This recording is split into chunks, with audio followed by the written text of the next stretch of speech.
माँ पार्वती ने भगवान शिव से एक प्रश्न पूछा, जिसके बाद भोलेनाथ ने एक कथा सुनाई और अमर हो गया कबूतर का जोड़ा। उसी अमर कथा से जुड़ी है ये पौराणिक कथा। एक बार नारद मुनि कैलाश पर्वत पर भगवान शिव से मिलने पहुँचे। नारायण नारायण। प्रणाम माते। आइए देवर्षि नारद, कैसे आना हुआ? माते, मैं तो भगवान शिव और आपके दर्शन करने आया हूँ, पर महादेव कहीं दिखाई नहीं दे रहे। वे तो भ्रमण के लिए गए हैं, कुछ देर में लौटेंगे। देवर्षि नारद माँ पार्वती से वार्तालाप करने लगे। तभी उन्होंने माँ पार्वती से पूछा, माते, क्या आप अमर कथा के बारे में जानती हैं? अमर कथा? वो कौन सी कथा है? उसके बारे में तो मैं नहीं जानती। नारायण नारायण। माते, जब भगवान भोलेनाथ आएंगे तब आप उनसे इस बारे में पूछना। अच्छा माते, मैं चलता हूँ। नारायण नारायण। पार्वती माता सोच में पड़ गई कि ऐसी कौन सी कथा है जो स्वामी ने मुझसे नहीं कही। तभी भोलेनाथ कैलाश पर लौट आते हैं। माता पार्वती उनसे इस बारे में चर्चा करती हैं। प्रभु, आपने मुझे कभी अमर कथा के बारे में क्यों नहीं बताया? मुझे आज और अभी अमर कथा सुननी है। ठीक है देवी, मैं आपको आज अमर कथा सुनाऊंगा, परंतु उसके कुछ नियमों का पालन आपको करना पड़ेगा। अमर कथा के दौरान आपको एक क्षण के लिए भी सोना नहीं है। आप बीच बीच में हुंकार भरती रहना, ताकि मुझे आभास रहे कि आप कथा सुन रही हैं, क्योंकि मेरे नेत्र भी उस क्षण बंद रहेंगे। ठीक है स्वामी, मैं ऐसा ही करूंगी। भगवान शंकर ने माता पार्वती से एकांत और गुप्त स्थान पर अमर कथा सुनने को कहा, जिससे कि अमर कथा कोई अन्य जीव न सुन पाए, क्योंकि जो कोई भी इस अमर कथा को सुन लेता है वो अमर हो जाता। इसके पश्चात शिवजी देवी पार्वती को अमर कथा कहने एक गुफा मिली है। पुराणों में कहा जाता है शिवजी ने देवी पार्वती को अमरनाथ की गुफा में अपनी साधना की अमर कथा सुनाई थी, जिसे हम अमृतत्व कहते हैं। प्रचलित कथा के अनुसार भगवान भोलेनाथ ने अपनी सवारी नंदी को पहलगाम पर छोड़ दिया, जटाओं से चंद्रमा को चंदनवाड़ी में अलग कर दिया और गंगा जी को पंचतरणी में तथा कंठाभूषण सर्पों को शेषनाग पर छोड़ दिया। इस प्रकार इस पड़ाव का नाम शेषनाग पड़ा। अगला पड़ाव गणेश पड़ता है। इस स्थान पर भोलेनाथ ने अपने पुत्र गणेश को भी छोड़ दिया था, जिसको महागुणा का पर्वत भी कहा जाता है। पिस्सू घाटी में पिस्सू नामक कीड़े को भी त्याग दिया। इस प्रकार महादेव ने जीवनदायिनी पांचों तत्वों को भी अपने से अलग कर दिया। इसके बाद माँ पार्वती सहित उन्होंने गुप्त गुफा में प्रवेश किया और अमर कथा माँ पार्वती को सुनाने लगे।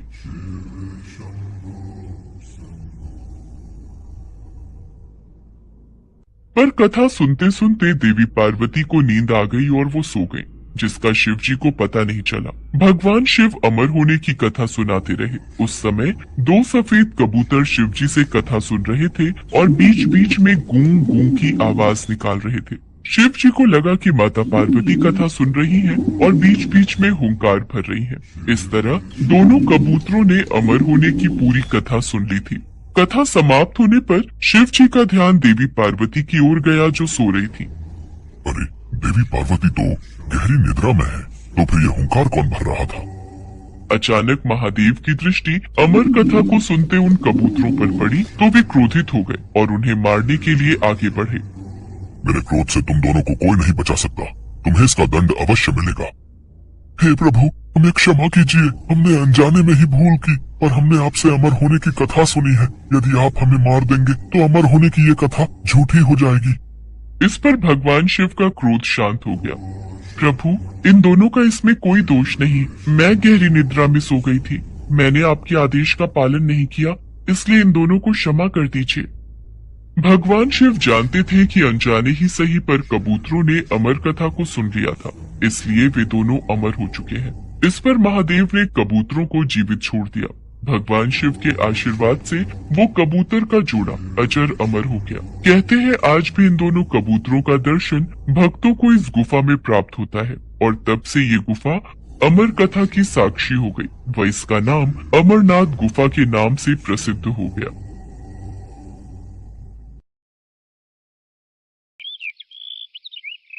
एक बार माँ पार्वती कैलाश पर भ्रमण कर रही थी। तभी उनकी नजर पृथ्वी लोक पर पड़ी। सेठ जी, ये माल गाड़ी में से उतार दिया है। ये ले, तेरे आज की कमाई के 200 रुपए। पूरा दिन मेहनत करके सिर्फ ये 200 रुपए ही कमाई हुई है। अब इसमें से 50 रुपए दूध के, 50 रुपए सब्जी के, बाकी बचे 100 रुपए जो पूरे 3 दिन चलाने हैं। ये हो गए पूरे 50,000 रुपए। इन्हें तिजोरी में रख देता हूँ। नहीं भैया, ये बहुत महंगी साड़ी है, कोई सस्ती सी दिखा दो। हाँ, ये 150 रुपए वाली ठीक है। भैया, ये तीनों साड़ी पैक कर दो। ये लो 5,000 रुपए। माँ पार्वती गरीब और अमीर दोनों को देख रही थी। आखिर जिसे जो चाहिए उसे मिलता नहीं, और जिसके पास पहले से हो उसे और मिल जाता है। इस प्रश्न का उत्तर तो महादेव ही दे सकते हैं। धरती का ये नजारा देखकर माँ पार्वती भगवान शंकर के पास जाती है। महादेव, मैंने देखा है कि धरती पर जो व्यक्ति पहले से ही गरीब और दुखी है उसे और ज्यादा दुख मिलता है, और जो सुख में है आप उसे दुख नहीं देते। ऐसा क्यों? भगवान, ये आपकी कौन सी लीला है?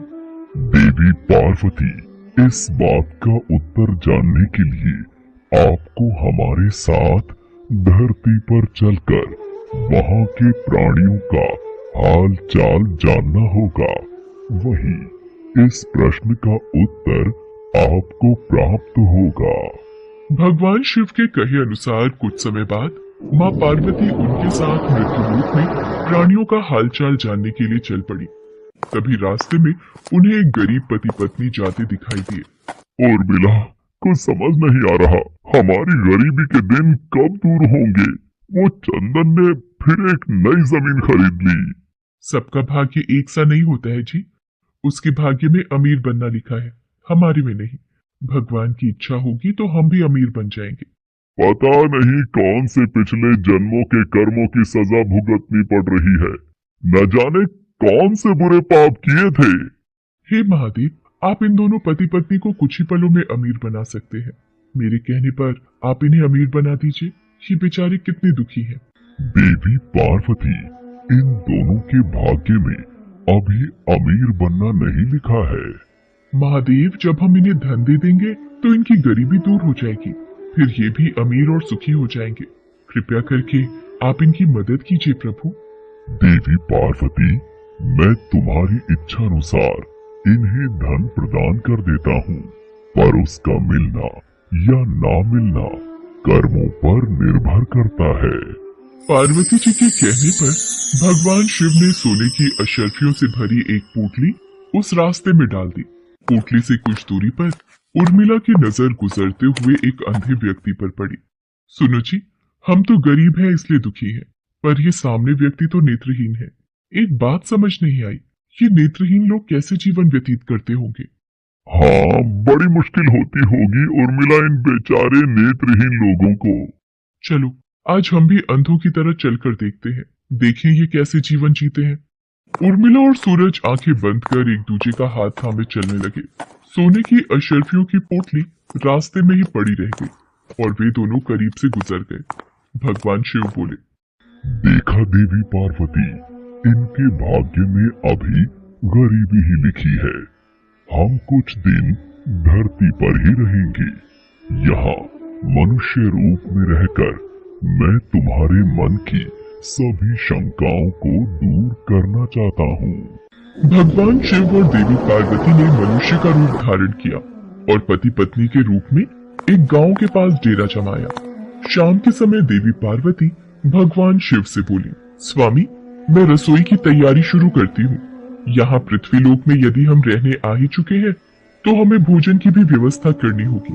मैं चूल्हा बनाने की तैयारी करती हूँ, आप तब तक भोजन बनाने की सामग्री ले आइए। माँ पार्वती चूल्हा बनाने के लिए बाहर से ईंटें लेने गई। चूल्हा बनाने के लिए मुझे ईंटों की जरूरत है। ये एक जर्जर और टूटा मकान दिखाई दे रहा है। इसकी ईंटें मेरे काम आ जाएंगी, यही ले लेती हूँ।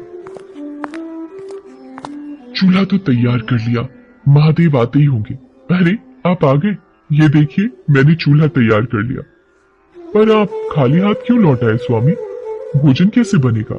देवी पार्वती, अब सामग्री की कोई आवश्यकता नहीं है।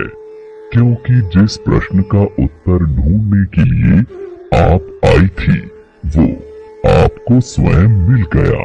मैं कुछ समझी नहीं स्वामी, मेरे प्रश्न का उत्तर मेरे समक्ष ही है। हाँ देवी पार्वती, आप यही जानना चाहती है ना कि इस पृथ्वी पर क्यों गरीब लोग ज्यादा परेशान होते रहते हैं। अच्छा ये बताइए, आप इस चूल्हे को बनाने के लिए ईंटें कहाँ से लेकर आई हो? प्रभु, इस गांव में बहुत से ऐसे घर भी हैं जिनका रखरखाव सही ढंग से नहीं हो रहा है। उन पुराने घरों की जर्जर हो चुकी दीवारों में से मैं ईंटें निकाल कर ले आई। इसका मतलब जो घर पहले से खराब थे आपने उन्हें और खराब कर दिया, जबकि आप मजबूत घरों की दीवारों से भी तो ईंटें ला सकती थी। प्रभु, जो घर अच्छे और सुंदर दिख रहे थे उस घर के लोगों ने अपने घरों का रखरखाव बहुत अच्छी तरह किया है।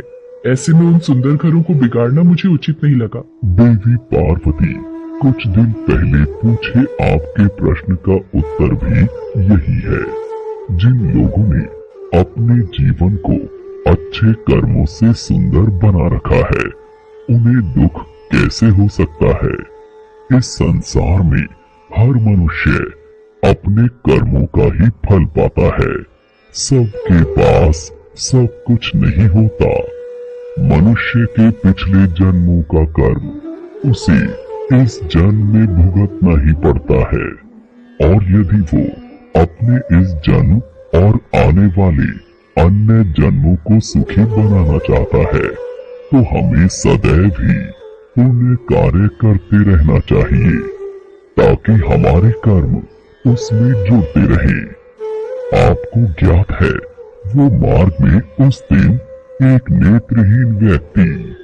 हाँ स्वामी, मुझे ज्ञात है। वो देखिए देवी पार्वती, उसके पास धन दौलत ऐशो आराम की कोई कमी नहीं है, परंतु उसकी आंखों का इलाज